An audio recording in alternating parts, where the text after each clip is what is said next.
ये जो असेंबली में बिल पास हुआ है लॉयर्स के related the lawyers welfare and protection act 2023, इसमें क्या फ़ायदे हैं वकला के लिए? क्या फ़ायदे तो इसमें हैं। देखिए, वकला जो है ना, बेसिकली ये काम क्या कर रहे होते हैं। सबसे पहले आपने ये सोचना है कि वकला काम ये कर रहे होते हैं जनाब कि एडमिनिस्ट्रेशन ऑफ जस्टिस के लिए कोशिश कर रहे होते हैं। मुआशरे के अमन के लिए बुनियाद है इंसाफ, और इंसाफ की फराहमी में अहम रोल अदा कर रहे हैं वकला। आपने देखा है बड़े बड़े डिक्टेटर आए तो कौन सामने खड़ा होता है? वकला। मजलूम के साथ कौन खड़ा होता है? वकला ही खड़े होते हैं। तो जब बड़ा कोई क्रिमिनल, हार्डन क्रिमिनल है ना, बंदे मार देता है, तो उसके अगेंस्ट कौन खड़ा होता है? वकला खड़े होते हैं। अब इनकी प्रोटेक्शन ही ना हो कि बंदा इनको थ्रेट करे, अब हर वकील असला लेके तो घूम नहीं सकता। अब इनकी प्रोटेक्शन कुछ ना कुछ होनी चाहिए ताकि सोसाइटी के अंदर ये जो कानून का, इंसाफ का निज़ाम है, ह्यूमन राइट्स, जो फंडामेंटल राइट्स हैं, उनकी इन्फोर्समेंट हो सके। इसके लिए लड़ रहे होते हैं हर वक्त वकला, तो उनको कुछ ना कुछ प्रोटेक्शन होनी चाहिए ताकि कंफर्टेबल तरीके से वो अपना काम कर सकें। इसी सिलसिले में ये बिल है, और बिल के अंदर लिखा हुआ है जनाब, ऐसा नहीं है, एक मिसअंडरस्टैंडिंग सोशल मीडिया पे बड़ी मूव कर रही है कि वकला को आज के बाद कोई पकड़ नहीं सकता, पुलिस वाला हाथ नहीं लगा। ऐसा नहीं है, बिल्कुल ऐसा नहीं। और वकला से भी आपने देखा ट्रेंड सोसाइटी का ही है। मैंने बहुत सारे ऐसे लोगों को जानता हूँ, वो कहते हैं हमने LLB सिर्फ इसलिए किया है कि पुलिस वाला रोके ना हमें, पुलिस वाले ट्रैफिक वार्डन ना रोके, फलां शख्स में हम इंट्रोडक्शन करवा सकें कि मैं एडवोकेट हूँ। ऐसा नहीं है। अब ये बिल आ गया, अब जितने लोगों ने LLB किया उन सबको रिलीफ मिलेगा, ऐसा नहीं। इसके अंदर स्पेसिफिकली जो बिल पास हुआ असेंबली से, इसके अंदर लिखा हुआ है अगर कोई वकील साहब को पेशा वराना जिम्मेदारियां सर अंजाम दे रहे हैं, मिसाल के तौर पर अदालत में जुडिशल प्रोसीडिंग के दौरान, कोई केस हैंडल करने के दौरान, या कुजाई जुडिशल एक्टिविटी करने के दौरान वकील साहब उनको कोई बंदा वायलेंस करता है। अब वायलेंस को डिफ़ाइन भी कर दिया। मसलन वायलेंस ये हो सकता है कि किसी वकील साहब को जनाब ज़हनी तौर पर टॉर्चर किया जाए, उससे बदतमीज़ी की जाए, उसको ज़ख्मी कर दिया जाए, उसकी प्रॉपर्टी जो उसके कब्ज़े में है, लीगल उसका कब्ज़ा है, तो उसको कोई बंदा स्नैच करने की कोशिश करे, डिस्पोजेस करने की कोशिश करे, जिससे वकील ज़हनी तौर पर कंफर्टेबल नहीं रहा। लेकिन ये वकील साहब की प्राइवेट लाइफ के बारे में नहीं है। प्राइवेट लाइफ में भी मिसाल के तौर पर वकील साहब किसी को मर्डर कर देंगे, इट डजंट मीन कि अब वकील साहब पे कानून लागू नहीं होगा, कोई पुलिस वाला उन्हें नहीं पकड़ेगा, ऐसा नहीं है। अब आम बंदों की तरह ट्रीट किया जाएगा। अगर कोई वकील साहब भी कोई ऑफेंस कमिट करते हैं तो आम मुल्ज़िमों की जैसा सलूक होगा। लेकिन रिलीफ कहाँ मिलेगा? रिलीफ यहाँ मिलेगा जहाँ वकील साहब ने कुछ गलत नहीं किया और उनको उनकी पेशा वराना जिम्मेदारियाँ निभाने के रास्ते में हर्डल क्रिएट की जा रही है। मिसाल के तौर पर वकील साहब अपने ऑफिस में नहीं भी, अपने घर में बैठे हुए हैं, कोई बंदा कहे आपके बच्चे को उठा लूँगा, आप अपना वकालतनामा विड्रॉ कर लो, आप ये केस को फॉलो अप ना करो, तो या फ़लाँ डॉक्यूमेंट ऐसे कर लो, फ़लाँ स्टेटमेंट दे दो, तो वकील को प्रेशराइज़ कर रहा है, परेशान कर रहा है, उस पर अटैक कर रहा है, उसको ज़ख्मी कर रहा है, जिससे वकील कंफर्टेबल तरीके से वो अपनी पेशा वराना जिम्मेदारियाँ सर अंजाम नहीं दे पा रहा। उस चक्कर में फिर उसको कुछ रियायतें दी गई हैं। अब इसमें देखिए, पेशा वराना जिम्मेदारियों से रिलेटेड मसला बने तो ये जो बिल पास हुआ है, कानून पास हुआ है असेंबली से, फिर ये लागू होगा। अब जिस बंदे ने सिंपल एक LLB किया हुआ है, पेशा वराना जिम्मेदारियाँ, उसकी कारों का शोरूम उसने रखा हुआ है या प्रॉपर्टी डीलर है, तो वो आगे कहे कि जनाब मुझे कुछ रियायतें मिलनी चाहिए, तो वो शायद सारी इनमें से रियायतें लेने के काबिल ना होगा। मिसाल के तौर पर इसके अंदर लिखा है कि अगर कोई बंदा नुकसान पहुंचाता है, वकील साहब को ज़ख्मी कर देता है, गाली गलौज करता है, बदतमीज़ी करता है, कुछ ऐसा प्रेशराइज करता है, थ्रेट करता है, ऐसे बंदे को 3 साल तक कैद की सज़ा हो सकती है। तो बंदा खुद को डॉन समझ रहा है, चलो जी वकील साहब को प्रेशराइज कर दो। वकील साहब प्रोफेशनल होने चाहिए, काम करने वाले, और उनको फिर कोई बंदा इस वजह से थ्रेट कर रहा है, परेशान कर रहा है कि पेशा वराना जिम्मेदारियाँ पूरी करने की वजह से, फिर जुर्माना भी है।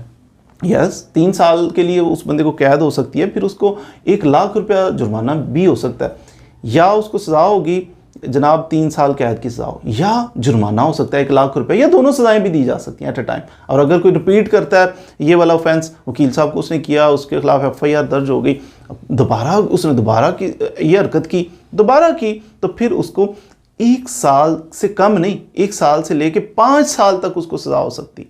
और साथ 2 लाख रुपया जुर्माना हो सकता है अगर कोई बंदा रिपीट करता है। और ये ऑफेंस जो है वकील साहब को परेशान करना, ये कॉग्निजेबल है, काबिल दस्तअंदाजी पुलिस है। इसके लिए पुलिस को परमिशन की ज़रूरत नहीं किसी से लेने की, बस FIR दर्ज हुई जाकर पुलिस पकड़ सकती है, फिर ये नॉन बेलेबल है। तो यानी सख्त है कि वकीलों को परेशान नहीं करना जब उनकी प्रोफेशनल जिम्मेदारियां वो निभा रहे हैं, उसके अंदर हर्डल क्रिएट नहीं करें। इसके अंदर ये भी लिखा हुआ है इस कानून के अंदर कि कोई भी पुलिस वाले हों, आर्मी वाला, कोई भी अदारा या कोई पर्सन किसी वकील को मजबूर नहीं कर सकता कि कॉन्फिडेंशियल जो गुफ्तगू उसने अपने क्लाइंट के साथ की है या कॉन्फिडेंशियल को डॉक्यूमेंट ऐसा प्रिविलेज कम्युनिकेशन है जो नई राज की बात है, तो उससे बाय फोर्स वो ये नहीं कर सकता कि इसको पकड़ लो वकील साहब। ये वो चीज़ है जो लोग कहते हैं वकील को पकड़ा नहीं जा सकता। ऐसा नहीं, सिर्फ उस सूरत में वकील साहब को इस चक्कर में नहीं पकड़ा जा सकता कि जनाब आओ आपसे फ़लाँ डॉक्यूमेंट हमने लेना है, जो डॉक्यूमेंट वो देने का पाबंद नहीं है। उसकी वकील साहब की जिम्मेदारी है कि वो फ़लाँ दस्तावेज़ अपने किसी क्लाइंट से ली हुई है, उसने कोई इन्फॉर्मेशन ली हुई है, तो वो बाउंड नहीं है कि वो किसी बंदे को बताए। कोई पुलिस, कोई आर्मी, कोई रेंजर्स, कोई उसे पकड़ नहीं सकता इस सिलसिले में कि फ़लाँ इन्फॉर्मेशन या दस्तावेज़ आपसे हमने लेनी है। तो ये चक्कर है कि वो पकड़ा नहीं जा सकता। अदरवाइज़ अगर ऑफेंस करे वकील तो पकड़ा जाएगा, क्यों नहीं पकड़ा जाएगा। इसके इसमें कौन से लेवल के जो पुलिस ऑफिसर हैं वो इन्वेस्टिगेशन करेंगे? हाँ, ये अहम चीज़ है कि हर बंदा, जैसे कोई ऑफेंस हो गया तो उसमें छोटा माइनर से ऑफेंस है तो उसमें ASI लेवल का बंदा कर रहा होता है, सब इंस्पेक्टर कर रहा होता है। लेकिन वकील साहब को अगर कोई हरास कर रहा है, परेशान कर रहा है, बदतमीज़ी कर रहा है, ज़ख्मी कर रहा है, इस सिलसिले में इंस्पेक्टर लेवल का बंदा कम अज़ कम जो इन्वेस्टिगेट करेगा। और इसके लिए स्पेशल कोर्ट्स बनाने का भी कहा गया कि फेडरल गवर्नमेंट जो है स्पेशल कोर्ट्स बनाएगी, ASJ लेवल का बंदा जो है वो फिर इन केसेस को सुना करेगा। और इसमें इन्वेस्टिगेशन के बारे में बताता चलूँ कि 14 दिन के अंदर अंदर वो इंस्पेक्टर जो इन्वेस्टिगेट करेगा, तफ्तीश करेगा ना, वकील साहब का मसला है तो वकील साहब का मसला, फिर मैं बता रहा हूँ कि वकील साहब का मसला प्रोफेशनल जिम्मेदारी पूरी करते हुए कोई उसको तंग कर रहा है, परेशान कि ना करो, तो उस चक्कर में अगर कोई बंदा करता है तो 14 दिन के अंदर अंदर इसने इन्वेस्टिगेशन करनी है। और फिर उसके बाद अदालत ने क्या करना है, अदालत ने फिर उसके अंदर इसको विदिन 6 months इसको डिसाइड करना है। ये अदालत का काम है कि वो डिसाइड करेगी 6 माह के अंदर अंदर। प्रेफरेबली इसको लिंगर ऑन थोड़ा बहुत किया जा सकता है, लेकिन उसके लिए रीज़न लिखनी पड़ेगी। एडजर्नमेंट नहीं होगी इस केस में। अगर कोई बंदा कहता है जी तारीख ले लेते हैं, नहीं, रीज़न कोई माकूल वजह बताएंगे तो तारीख मिलेगी, अदरवाइज तारीख नहीं मिलेगी। इसे प्रेफरेबली विद इन 6 months इसको 6 माह के अंदर अंदर रिजॉल्व करना है मैटर को। सर, हेल्थ फैसिलिटीज़ भी कुछ प्रोवाइड की गई हैं इसमें? हाँ, हेल्थ फैसिलिटीज़ भी होंगी वकला को। जी, वकला को इसके बारे में कहते हैं कि अगर गज़टेड ऑफिसर के लेवल की वकला को हेल्थ फैसिलिटीज़ प्रोवाइड करनी है, गवर्नमेंट के कोई हॉस्पिटल्स हैं या सेमी गवर्नमेंट है, इन हॉस्पिटल्स के अंदर अगर वकील साहब को जाते हैं, अपना बाहर का कार्ड जो इशू है वो ड्यू वेरिफिकेशन करने के बाद इनको रियायत दी जाएगी कि बिल्कुल उस तरह ट्रीट किया जाएगा जैसे गज़टेड ऑफिसर हमारे पास सरकारी मुलाजम आया, तो उस तरह ये इनको ट्रीटमेंट न सिर्फ वकला को बल्कि वकला के पेरेंट्स को, वकला के बच्चों को जो डिपेंडेंट है उन पे, उनको, उसकी फैमिली मेम्बर्स को भी रियायत दी जाएगी। सर, शुहदा पैकेज के रिलेटेड भी थोड़ा सा बता दें कि ये कौन से पैकेज के तालिक जो है वो ये। हाँ, शुहदा का ये है कि अगर इसके अंदर एक्ट के अंदर लिखा हुआ है कि अगर किसी वकील साहब को पेशा वराना जिम्मेदारियाँ पूरी करते हुए कोई अननोन बंदे आए, फायरिंग करके भाग गए हैं, नामालूम बंदों ने मार दिए, तो ये शहीद कर दिया इसने, क्योंकि पेशा वराना एडमिनिस्ट्रेशन ऑफ जस्टिस के लिए, इंसाफ के असूल के लिए कोशां थे, तो फिर इनका मर्डर जो है वो कहलाएगा शहादत। और इनको शुहदा पैकेज दिया जाएगा गवर्नमेंट की तरफ से। ऐसा बंदा जो शहीद हो गया, वकील साहब जो शहीद हो गए, उनको शुहदा पैकेज जो 18 ग्रेड के ऑफिसर के लेवल का, 18 ग्रेड का ऑफिसर अगर जामे शहादत नोश कर लेता है अपनी ड्यूटी के दौरान, तो उसको जो पैकेज दिया जाता है सेम वही पैकेज सरकार इस वकील साहब को भी देंगे कि वकील साहब ड्यूरिंग इंसाफ के असूल के लिए जनाब कोशां थे, उस दौरान किसी ने मर्डर कर दिया, शहीद कर दिया, तो फिर इनको भी वो पैकेज दिया जाएगा। सर, हर कंपनी के लिए ज़रूरी है कि वो लीगल एडवाइज़र रखे? यस, हाँ, इस एक्ट के अंदर ये भी लिखा हुआ है कि हर कंपनी जो है जिसके आई थिंक सो कि इसके अंदर लिखा हुआ है कि 2 मिलियन से ज़्यादा जिसके बुनियादी उनके होंगे एसेट्स होंगे किसी कंपनी के, तो वो यानी बड़ी कंपनी, यू कैन से कि थोड़ी बड़ी कंपनी हो, तो वो फिर उसके लिए बाइंडिंग है कि वो एक ना एक वकील, कम से कम एक वकील की सर्विसेज वो हायर करेंगे, एंगेज करेंगे वकील साहब को। तो ये बाइंडिंग है, जो नहीं इस पे अमल करेगा उसको फिर कानून के मुताबिक उसको डील किया जाएगा। सपोज़ अगर एक कंपनी है, उसने एक वकील साहब को आया, सेम वकील साहब मैक्सिमम 3 कंपनीज़ को सर्विसेज दे सकते हैं, इससे ज़्यादा नहीं।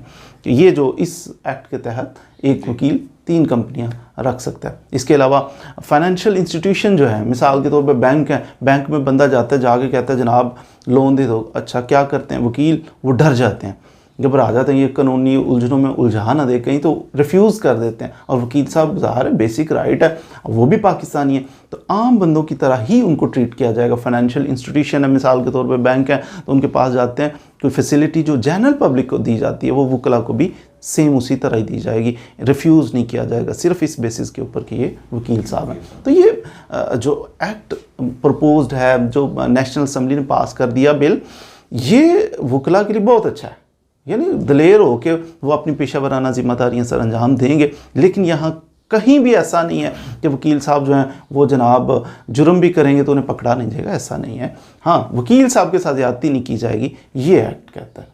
तो उम्मीद है आपने आज इस वीडियो से कुछ ना कुछ सीख लिया होगा, जान लिया होगा कि कौन सा एक्ट पास होने जा रहा है, असम्बली से पास हो गया। तो मज़ीद वीडियोज़ के लिए हमारे साथ रहिए। Thank you very much.